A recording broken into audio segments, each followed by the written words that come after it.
it's February 26, 2016. I'm Megan Peterson with your Ketchikan Daily News Weekly Recap. The FBI will review Ketchikan Police Department investigations into the disappearances of Roy Banhart, Thomas Booth, and Gary Hamilton for details the local authorities might have missed.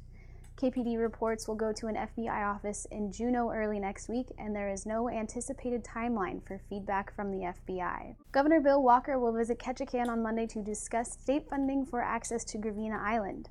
Approximately $96 million remains in the Alaska Department of Transportation Fund to improve access to Gravina. Last year, state officials announced plans to spend the money on improvements to the Ketchikan International Airport ferry ramps, a ferry shuttle service, and airport property construction projects.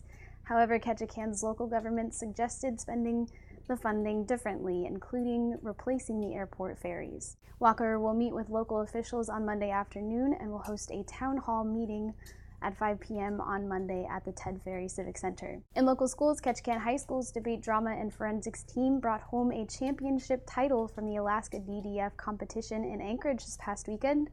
Revilla Blended School junior Audrey Kistler and K-High senior Cheyenne Matthews won the state public forum debate, the major event in a debate tournament. Kistler and Matthews are the first K-High debate champions since 1997. The pair were 2 of 8 Ketchikan students to compete in the tournament. Half of K-High's team placed in individual events. In local sports, K-High's boys and girls basketball teams both faced Juneau Douglas this weekend in the last games of the regular season. If the boys win both of the weekend games, they'll clinch the number 1 seed in the Region 5 tournament. The weekend games also will be the last home games for the girls, with Pink Night for Cancer on Friday and Senior Night on Saturday. Girls varsity games tip off at 7:15 on Friday and Saturday at K-High. That's it. Check out this weekend's scene for a look at Varsity Players' production of Agatha Christie's The Mousetrap.